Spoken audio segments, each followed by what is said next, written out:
IUPAC name of the following molecules. फिर से देखिए ओलंपियाड में आया हुआ क्वेश्चन है। हर क्वेश्चंस को मैंने इस बार कोशिश करा है कि वहां से लिया जाए जो एग्जाम्स में, अच्छे एग्जाम्स में आए हुए हैं या एग्जामिनेशन से पॉइंट ऑफ व्यू से बहुत ही इंपॉर्टेंट है। अगर हम बात करते हैं तो प्यारे बच्चों देखना, नंबरिंग करो। ये आपके सामने है प्रिंसिपल फंक्शनल ग्रुप।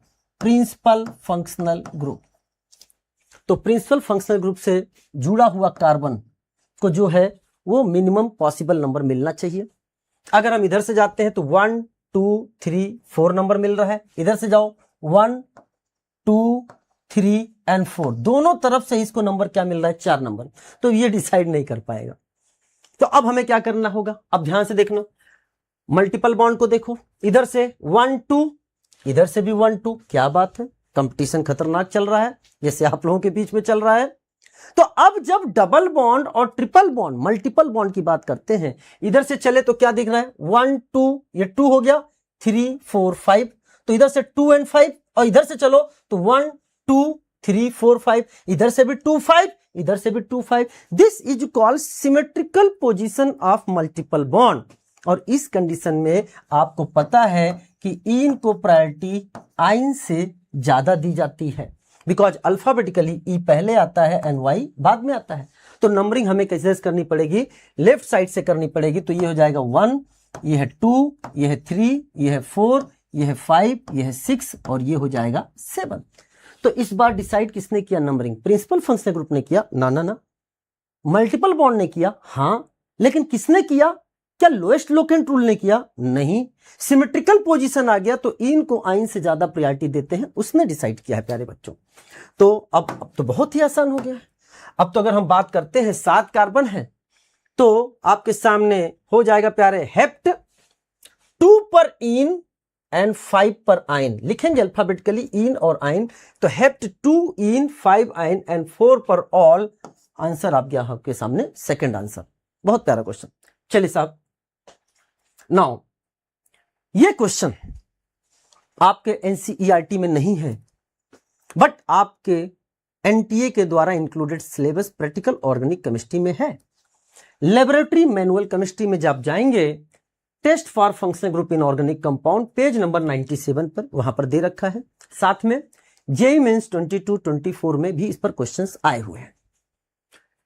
जब नाइट्रोबेंजीन की रिएक्शन हम SnHCl के साथ कराते हैं, बेटा SnHCl नहीं, यहां पर इसके अलावा भी लिख सकता है, वो आपके सामने FeHCl भी लिख सकता है, वो आपके सामने नहीं पढ़ोगे तो पिटोगे, निकल पैलेडियम प्लेटिनम के साथ H2 भी लिख सकता है। इसमें से कुछ भी ले लिया जाए तो प्यारे बच्चों जो A बनता है वो आपके सामने बनेगा एनिलीन।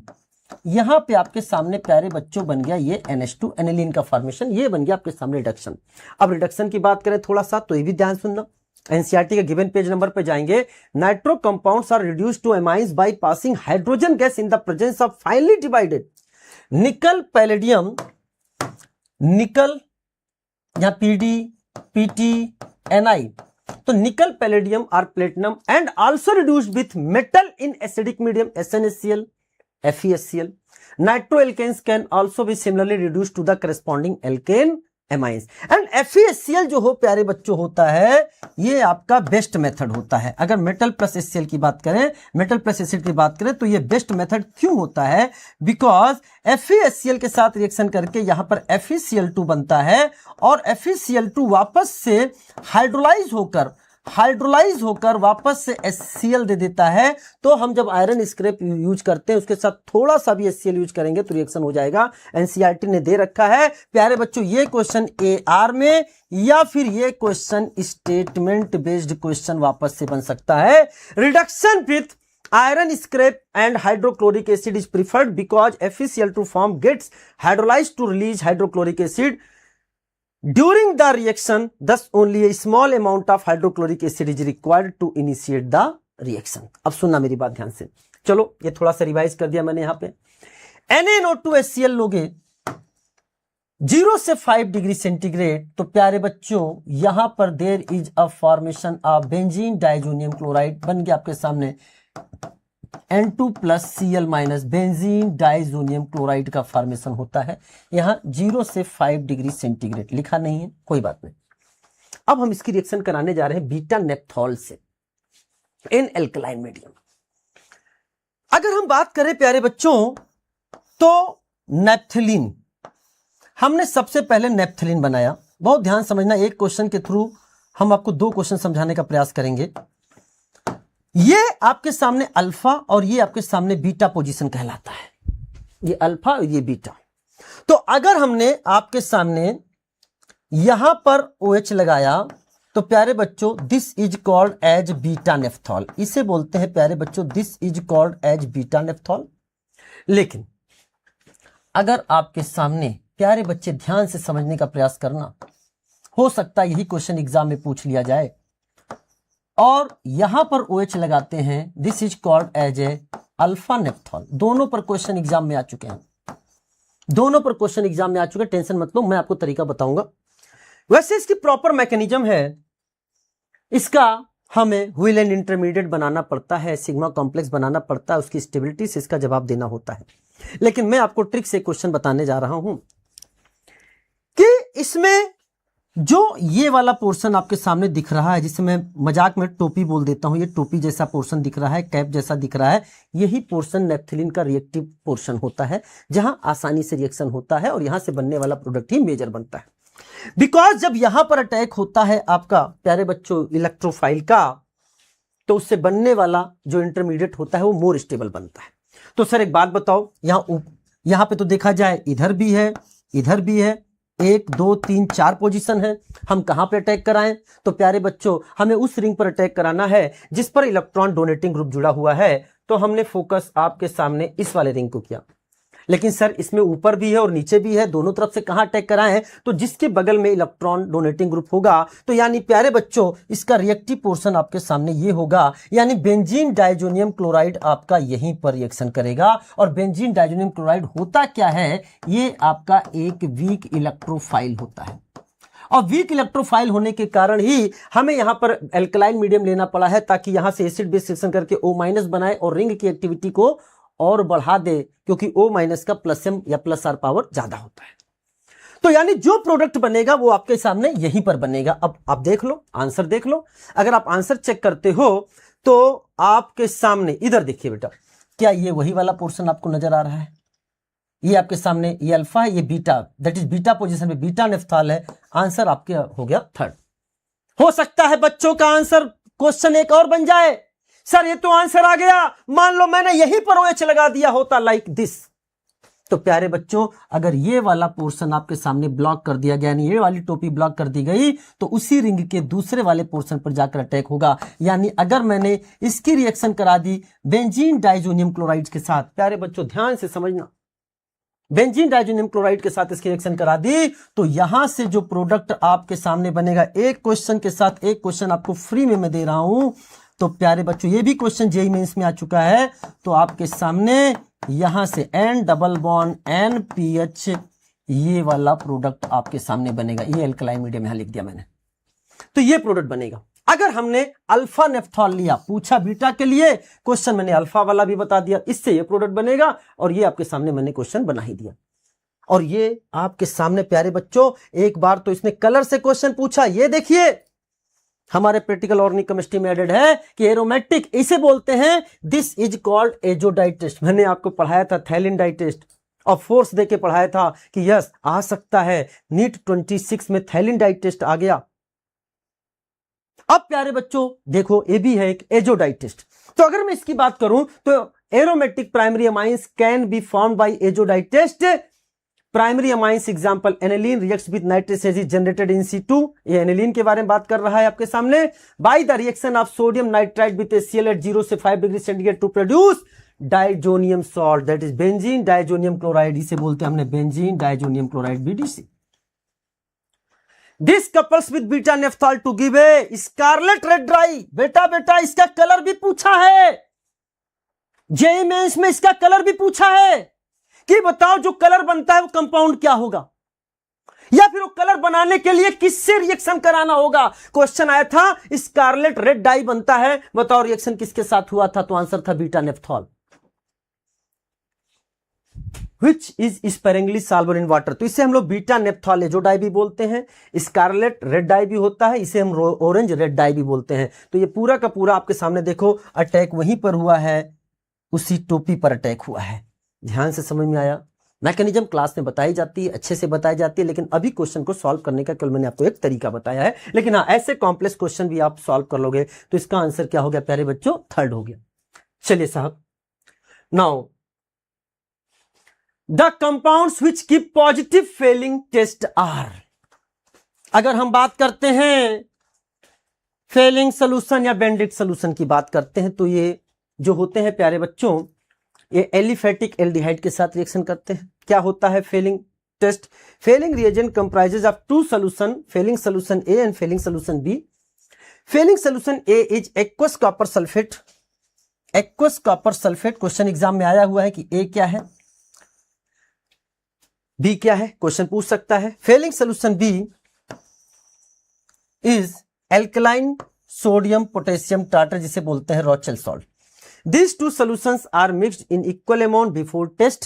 स्टेबिलिटी इशू होता है, मैंने आपको पूरा डिस्कस किया है क्लास में। On heating an aldehyde with failing reagent, a reddish brown precipitate is obtained. Aldehyde are oxidized to corresponding carboxylate anion. Aromatic aldehyde statement. Aromatic aldehyde do not respond to this test. प्यारे बच्चों, practical organic chemistry में detail में इसके बारे में चीजें दी गई हैं, इसके कॉम्प्लेक्स का स्ट्रक्चर बनाया गया है। मैंने आपको प्रीवियस टेस्ट में पूछा भी है, क्लास में बताया भी है, आप उसको जरूर रिवाइज करिएगा। तो यहां पर एलिफेटिक एल्डिहाइड के साथ टेस्ट देते हैं aromatic aldehyde. Aromatic aldehyde example, for example मैंने ले लिया बेंजल्डिहाइड। ये चाहे फेलिंग सोल्यूशन हो चाहे बेनेडिक्ट सोल्यूशन हो, इसके साथ टेस्ट नहीं देते हैं। बेनेडिक्ट जो होता है वो मॉडिफाइड फेलिंग होता है। बेनेडिक्ट आपके एनसीईआरटी में नहीं दिया, लेकिन प्रैक्टिकल ऑर्गेनिक केमिस्ट्री के एनसीईआरटी में दे रखा है, और इसके रीजन भी बताया गया है कि क्यों फेलिंग और बेनेडिक्ट एरोमेटिक एल्डिहाइड के साथ टेस्ट नहीं देते, लेकिन टॉलेंस टेस्ट देता है। एक एक चीज आपको क्लास में एक्सप्लेन करी गई है। तो एलिफेटिक एल्डिहाइड टेस्ट देंगे, aromatic aldehyde example benzaldehyde test नहीं देता है। अल्फा हाइड्रोक्सी कीटोन, जैसे आपके सामने क्या है फ्रक्टोज, इस पर आधारित क्वेश्चन आया है। Fructose reduces Tollens reagent, Tollens के साथ साथ ये फेलिंग सोल्यूशन के साथ भी टेस्ट देता है, बेंडिक्स के साथ भी टेस्ट देता है, due to enolization of fructose followed by conversion to aldehyde by base. जब बायोमॉलिक्यूल हमने आपको पढ़ाया है, वन शॉट में भी बताया है कि जो फ्रक्टोज होता है एल्कलाइन मीडियम में, उसमें रिवर्सिबल आइसोमराइजेशन हो जाता है, जिसे बोलते हैं alpha tautomerism, by the formation of enediol intermediate, and convert हो जाता है D glucose and D mannose में। डी फ्रक्टोज जो है वो डी ग्लूकोज डी मैनोज में चला जाता है, और ये आपके सामने कीटोन के alpha, this is called alpha hydroxy ketone. And प्यारे बच्चों, यहां पर आपके सामने एल्डिहाइड ग्रुप बन जाता है, जो टॉलेंस फेलिंग और बेंडिक्ट के साथ टेस्ट देता है। तो प्यारे बच्चों, अल्फा हाइड्रोक्सी कीटोन टेस्ट देता है, यानी alkaline solution of fructose contain glucose fructose and mannose. उसमें फ्रक्टोज भी होगा, ग्लूकोज भी होगा और मैनोज भी होगा, जिसे बोलते हैं लॉब्री डुब्रियन 1 रीअरेंजमेंट। ये क्वेश्चन आपके सामने एआईपीएमटी में तो आया ही है रिसेंटली प्यारे बच्चों, ये क्वेश्चन आपके जेईई मेंस में भी पूछा गया है। चलिए साहब, तो अल्फा हाइड्रोक्सी कीटोन भी ये टेस्ट देते हैं। चलो साहब, हेमी एसिटल भी ये टेस्ट देते हैं। हेमी एसिटल की अगर हम आपके सामने बात करें तो RC यहां पे है OH, ये है H और यहां पे OR, ये आपके सामने टेस्ट देते हैं। चीजें आपको क्लास में बताई गई हैं। फॉर्मिक एसिड के पास ऑक्सीडाइजेबल H होता है, एंड सभी मोनोसैकेराइड इस टेस्ट को देते हैं। तो इस चीज को ध्यान में रखते हुए आइए टिक करते हैं, तो आप क्या पाएंगे? तो the compound which give positive Fehling test, ये एरोमेटिक एल्डिहाइड नहीं देगा, कीटोन नहीं साहब, अल्फा हाइड्रोक्सी कीटोन देता है, कीटोन नहीं। ये अल्फा हाइड्रोक्सी कीटोन, ये कीटोन है, ये कार्बन अल्फा है, this is called alpha hydroxy ketone. वही वाली बात थोड़ी देर पहले मैंने आपको बताई है, fructose is example alpha hydroxy ketone. देखो CH2H CO, CHOH, तो इसको बोलते हैं CHOH का होल थ्राइस CH2OH, उसी चीज को तो लिखा है CH2H CO, CHOH का होल थ्राइस CH2H। ये आपके सामने एल्डिहाइड ये टेस्ट देगा, और ये आपके सामने this is not aromatic aldehyde, ये CHO डायरेक्टली बेंजीन रिंग से अटैच नहीं है। यस, ये भी टेस्ट देगा। तो आंसर आपके सामने हो जाएगा सी डी और ई, तो C D and E only, C D and E only. ठीक है, ये भी क्वेश्चन जेईई मेंस 25 का आया हुआ क्वेश्चन है। Now which one of the following carbonyl compound cannot be prepared by addition of water on an alkyne in the presence of HgSO4 and H2SO4? प्यारे बच्चों ध्यान से समझना, ये कुछ रोक्स रिएक्शन आपको पढ़ाया गया है, वहां पे आपने देखा होगा ध्यान से। जेईई मेंस 21 का आया हुआ क्वेश्चन है, क्लास 11 क्लास 12 के एनसीईआरटी में जगह जगह पर दे रखा है, इंपॉर्टेंट रिएक्शन एग्जाम में पूछे जाने की संभावना है। वो ऐसे भी लिख सकता है आपके सामने Hg+2 H+333 केल्विन, ऐसे भी एनसीईआरटी में कोटेड है। Hg+2 देखना, ये पहचानने का तरीका है एल्काइन के साथ। तो आइए देखते हैं कौन नहीं बनाया जा सकता। पहला ऑप्शन क्या बनाया जा सकता है, आइए देखते हैं। हमने यहां पर ले लिया आपके सामने एसिटाइलिन, इसकी रिएक्शन प्यारे बच्चों हमने करा दिया Hg+2 डाइल्यूट H2SO4 के साथ। Markovnikov of addition, Markovnikov of addition, बहुत ध्यान समझने का प्रयास करना। तो ये सिमेट्रिकल है, कैसे भी बॉन्ड तोड़ सकते हो, इसकी अपनी प्रॉपर मैकेनिज्म है, लेकिन क्वेश्चन को ट्रिक मेथड से डायरेक्ट सॉल्व करेंगे और क्वेश्चन सॉल्व हो जाता है। किसी भी तरह से इसके बॉन्ड को आप तोड़ सकते हैं। मान लीजिए मैंने इस बॉन्ड को ऐसे ब्रेक किया तो यहां पे हो गया प्लस, यहां पे हो गया माइनस। जहां माइनस है वहां पर आप H ले जाइए, जहां प्लस है वहां आप OH लेके आइए, और आपके सामने बन गया that is CH2 double bond CHOH, there is a formation of enol, ये बन गया इनॉल। इनॉल बनते ही टॉटोमराइज कराइए, यहां हमने इसको करा दिया टॉटोमराइज किया, और टॉटोमराइज कराया तो पाई बॉन्ड इधर लेके आओ, H इधर लेके आओ, तरीका आपको बताया था। तो ये हो गया आपके सामने CH3 CH double bond O, और there is a formation of acetaldehyde. भाई ये बनाया जा सकता है, पहला वाला तो बनाया जा सकता है, किससे? एसिटाइलिन से, एसिटाइलिन से बना सकते। अब आइए सेकंड नंबर पे आए, दूसरे वाले। अगर हमने आपके सामने एल्काइन लिया that is C triple bond CH, और हमने इसकी रिएक्शन करा दी प्यारे बच्चों HgSO4 डाइल्यूट H2SO4, हमें बॉन्ड ऐसे तोड़ना होगा बिकॉज यहां बनने वाला कैटायन इज मोर स्टेबल। यहां आएगा माइनस, यहां आएगा प्लस, जहां प्लस है वहां लेके आओ OH, जहां माइनस है वहां लेके आओ H। एंड आपके सामने प्यारे बच्चों यहां पर बन रहा है, ये आपके सामने हो गया C, यहां हो गया आपके सामने OH, ये हो गया डबल बॉन्ड CH2, ये बन गया आपके सामने इनॉल। इसका करा दो प्यारे बच्चों टॉटोमेरिज्म, और टॉटोमेरिज्म का तरीका हमने आपको बताया है, पाई बॉन्ड इधर लेके आओ, H इधर लेके आओ, और there is a formation of C double bond O, and ये बन गया CH3, कीटोन का फॉर्मेशन हो गया प्यारे बच्चों, ये भी बन गया। चलिए साहब आइए नेक्स्ट पे देखते हैं, क्या नेक्स्ट वाला बनाया जा सकता है। अब इसको बनाने के लिए आप एल्काइन लीजिए।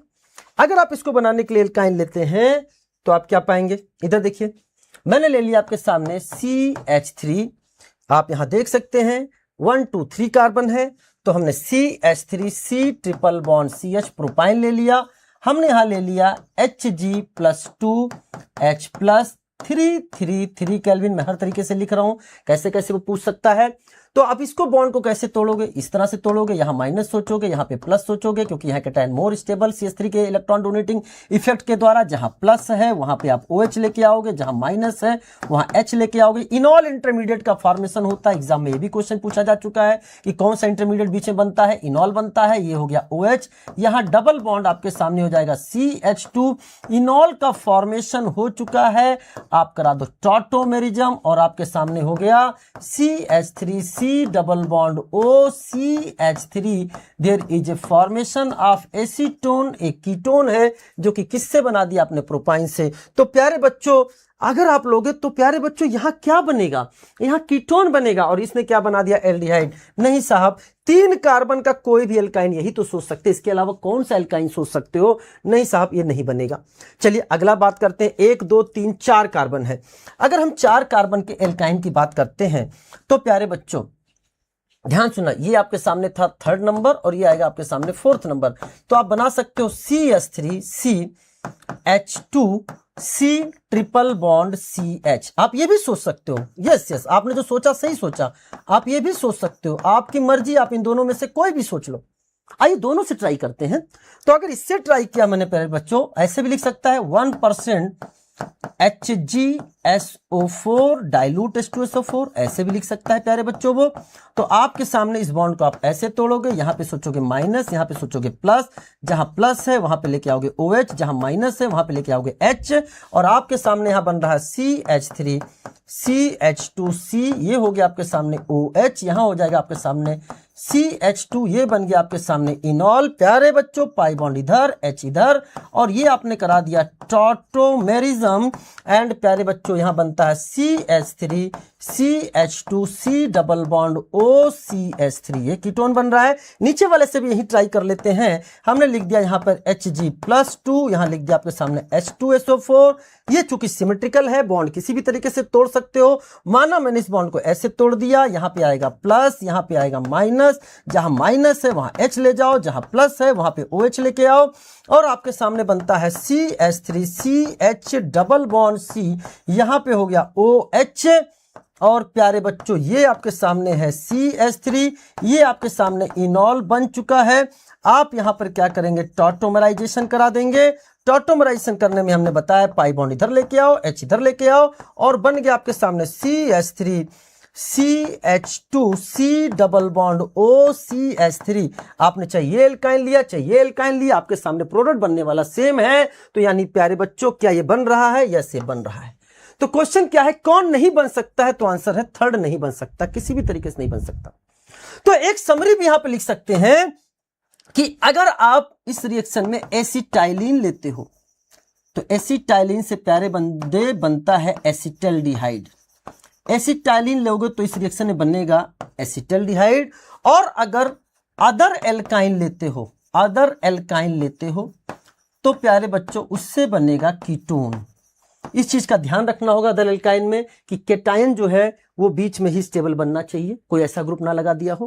लेकिन इन जनरल अगर हम बात करते हैं तो बीच में बनता है, और बीच में बनेगा तो बीच में अगर आपके सामने केटायन बनेगा तो उसी पे OH आएगा, तो बीच में ही ऑक्सीजन यानी कार्बोनाइल बनेगा और कीटोन ही बनेगा। तो अच्छा क्वेश्चन था, मतलब प्यारा क्वेश्चन उसने बनाने की कोशिश करी है। तो इसका आंसर हो जाएगा थर्ड, नहीं बनाया जा सकता। लिखा है can not be prepared. Now next question, Which among the following is incorrect statement? Incorrect statement प्यारे बच्चों ध्यान समझना।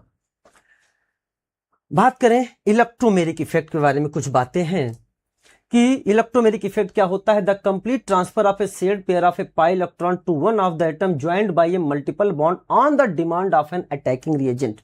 अटैकिंग रिएजेंट के आने से ये टेम्पोररी इफेक्ट है। तो क्या होता है, मल्टीपल बॉन्ड से जुड़े हुए दोनों एटम में किसी एक एटम पर पाई इलेक्ट्रॉन ट्रांसफर हो जाते हैं, ठीक है ना। तो अगर इसको ध्यान दे तो लिखा हुआ है, पहले स्टेटमेंट को मैं भी बताता हूं, the electromeric effect is a temporary effect, एकदम सही है। उसने पूछा है आपके सामने, आपको बताना है कि इसमें इनकरेक्ट स्टेटमेंट क्या है।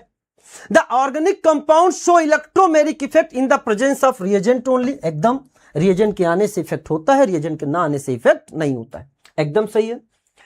फिर पहले स्टेटमेंट में ध्यान सुनना, पहला स्टेटमेंट आपका क्वेश्चन एग्जाम में पूछा जा चुका है और एनसीईआरटी से लिया गया है, और बढ़िया से क्लास में आपने को एक्सप्लेन भी किया गया है कि व्हेन रीनीट का एग्जाम देने जा रहे हो, रीनीट में क्वेश्चन आ चुका है कि when inductive and electromeric effect operates in opposite direction the electromeric effect प्रीडोमिनेट्स।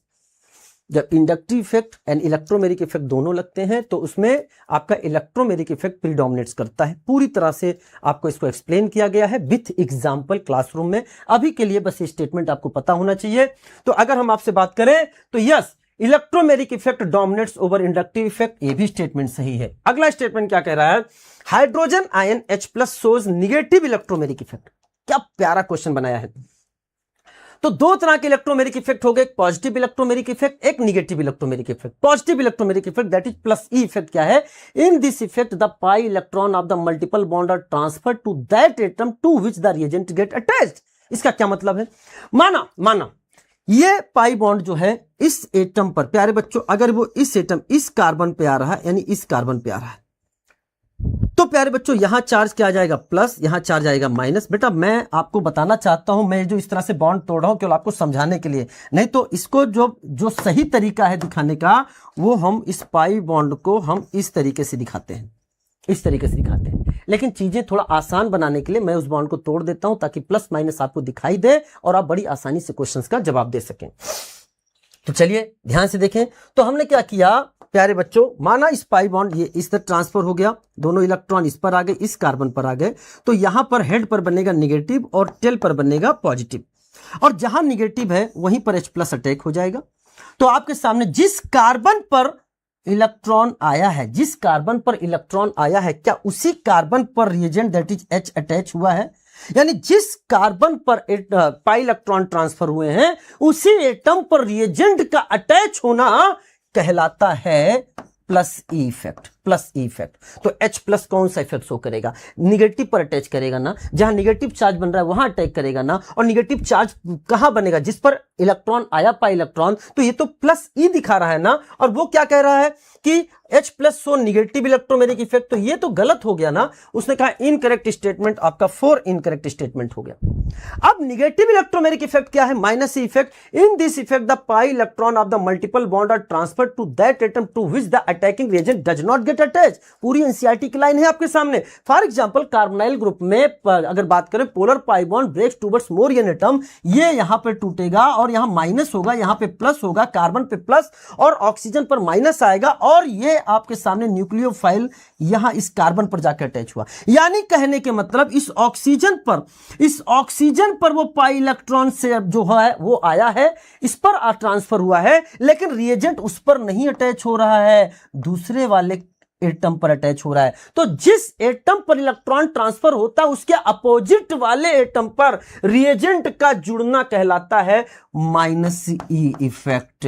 आप इधर भी देख सकते हो, ये देखो एनसीईआरटी का एग्जांपल, ये बॉन्ड टूटा, यानी इस पूंछ पे यानी टेल पर प्लस लगाया, हेड पर माइनस लगाया, और Cn- जो है आपके सामने कहां जाएगा? जहां पॉजिटिव चार्ज है तो अटैकिंग रिएजेंट है। तो इस कार्बन पर इलेक्ट्रॉन ट्रांसफर हुआ है, इस कार्बन पर इलेक्ट्रॉन ट्रांसफर हुआ है, लेकिन वो उसके अपोजिट जाकर जुड़ रहा है। This is called as a minus E effect. तो कहने का मतलब क्या है? पाई इलेक्ट्रॉन ट्रांसफर जिस एटम पर हो उसी एटम पर, पाई इलेक्ट्रॉन ट्रांसफर जिस एटम पर हो उसी एटम पर रिएजेंट का अटैच होना कहलाता है प्लस ई, और पाई इलेक्ट्रॉन ट्रांसफर जिस एटम पर जाए उसके अपोजिट वाले एटम पर रिएजेंट का जाकर जुड़ना कहलाता है माइनस ई।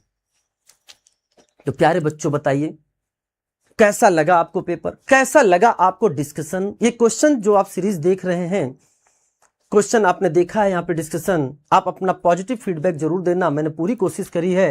क्वेश्चंस तो हम बहुत आसानी से जल्दी खत्म कर सकते थे, लेकिन उससे रिलेटेड हम लिटरेचर भी लेकर आए। वर्क लगता है, टाइम लगता है इन सब चीज़ों को बनाने में, इस तरह से सजाने में, ताकि वो बेहतरीन अंदाज में आपके सामने जा सके। तो मेहनत करिए, आपको अपने लक्ष्य को पाना है, आपको आगे बढ़ना है। यू आर द बेस्ट, ये मानकर आपको बढ़ना है। आप ही अच्छे हैं, आप अच्छा करेंगे, अच्छा सोचेंगे, आगे बढ़ेंगे। मन में हमेशा पॉजिटिव चीजों को लेकर रखना है, निगेटिव चीज को लेकर आगे नहीं बढ़ना है। आप निगेटिव सोचेंगे तो अपना नुकसान करेंगे, निगेटिव सोचने से हमारा ही नुकसान होगा। जो हमारा प्रेजेंट है उसको हम खराब करेंगे, और अगर प्रेजेंट खराब हो गया तो आपका फ्यूचर उस प्रेजेंट पर कैसे खड़ा हो पाएगा? तो प्यारे बच्चों, ऑल द बेस्ट, मस्त रहिए, जबरदस्त रहिए, पढ़ाई में हमेशा व्यस्त रहिए। Let's crack it.